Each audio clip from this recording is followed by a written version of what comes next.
Hey guys, my name is Jordan Harris, and welcome back to YouTube. And today, I'm going to be talking about the Teenage Mutant Ninja Turtles that came out in the 1990s.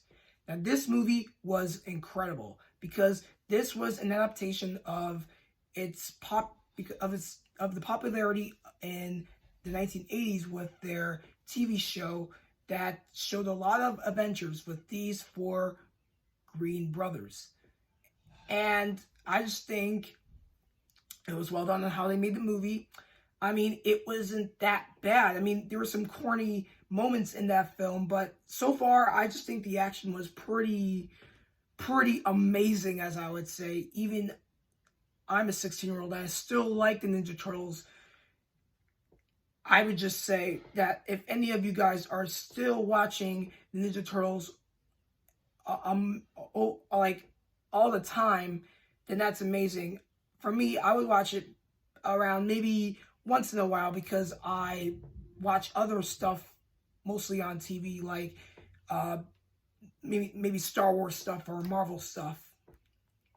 But for Ninja Turtles, I still have to give it credit for how much of a big legacy it brought to a huge audience, mostly a young audience, because, well, they do a lot of goofy moments in the movies and shows in a way.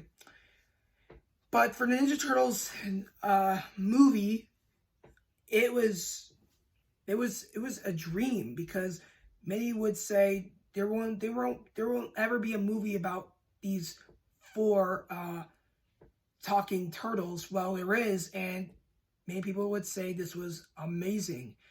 Most movies that were based off of video games or shows, most of them would be pretty terrible, but some kids would say it's pretty good.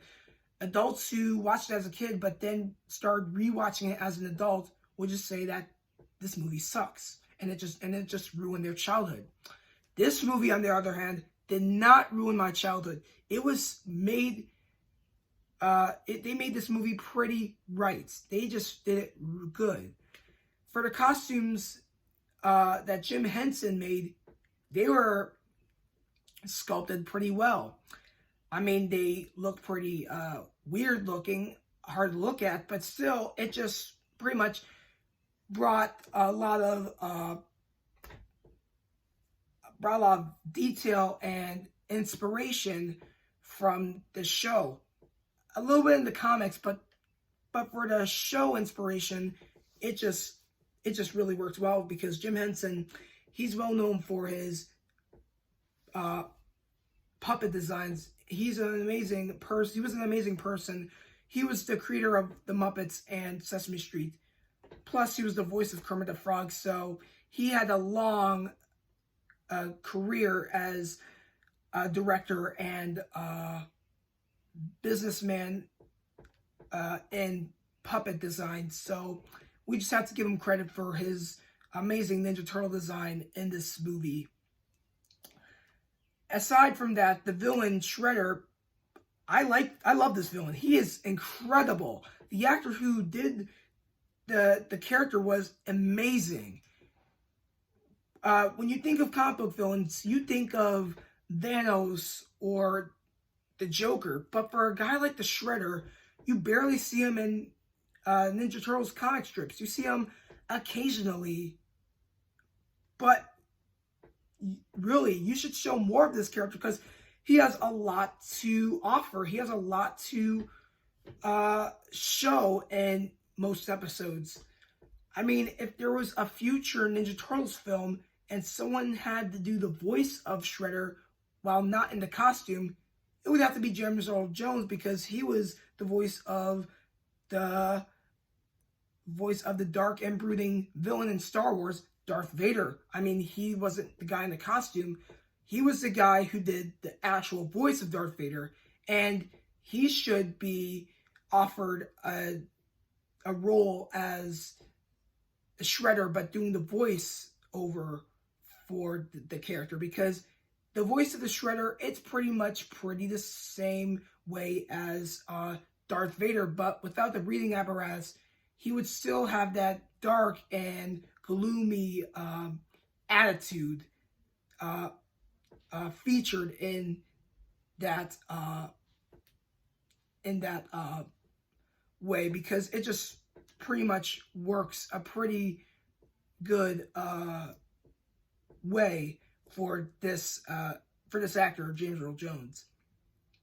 But anyway, for the movie, the action was pretty well done, where the Ninja Turtles are fighting Shredder's army of ninjas called the Foot Clan.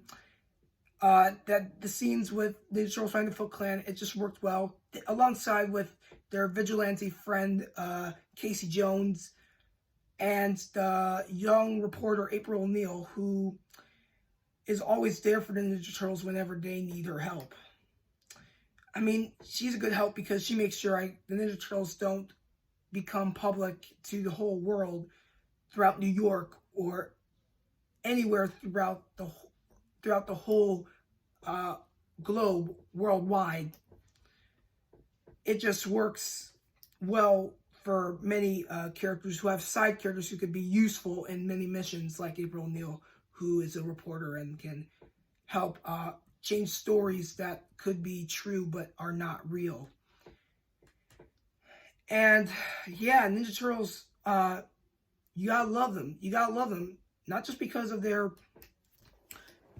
personalities, but for the way they act like us, in a way, how their personalities are pretty much similar to ours. Think of Leonardo. He's more of a calm and heroic character, because he's the oldest brother in the Ninja Turtles.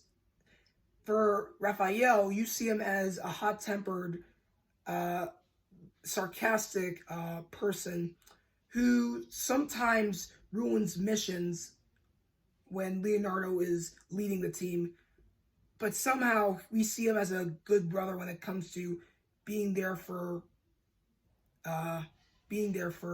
his loved ones when they're in danger, because I guess that's his way of fighting bad guys, being this sarcastic and rough person, because he just needs his family, because his brothers and his master, Splinter, they are family to him, and they are always there for him no matter what, because they are meant to be a family, because Splinter was the one who saved the baby turtles when they were mutated as human-sized turtles. For Michelangelo being the party animal, most people would say that is their favorite character right there. That is my favorite character too, because I love the party, I love to eat pizza, but I don't skateboard. Michelangelo loves to skateboard, but I don't skateboard. I'm not Tony Hawk. But anyway, for this character, we would always look up to this character because he's always there to make people laugh, have a lot of strength in themselves, and always a lifesaver when someone is put down or anyone who's just not having a good day. He's always there to play a funny joke, say something funny, or share their pizza, or share his pizza with that person. So I just think he's pretty cool for a fun-loving character. Then we have Donatello, who is the genius in the team. I mean, in this movie, he doesn't really build and make any inventions, but he still does have a sharp mind throughout the whole movie. And last but not least, we have Master Splinter. He's like the father figure for the Ninja Turtles, who taught them the art of ninjutsu and gave them their primary weapons throughout Ninja Turtle history. For Raphael, he has the sais, Donatello has the bow staff, Michelangelo has the nunchucks, and Leonardo has the katanas. Their primary weapons. You have Casey Jones, who's just a guy who has a bunch of hockey equipment as his weapons, such as a hockey stick and a baseball bat. And to hide his identity, he wears a hockey mask. For April O'Neil, she's just always there for Ninja Turtles whenever trouble comes to them, and that's what makes her an excellent character. But anyway, this movie, super timeless. Comment down below your favorite Ninja Turtle character. And please give me that thumbs up. Subscribe to my channel. Go on the notification bar. Do not want to miss a video I post. And thank you guys for watching this video. Take care. See you next time. And cowabunga.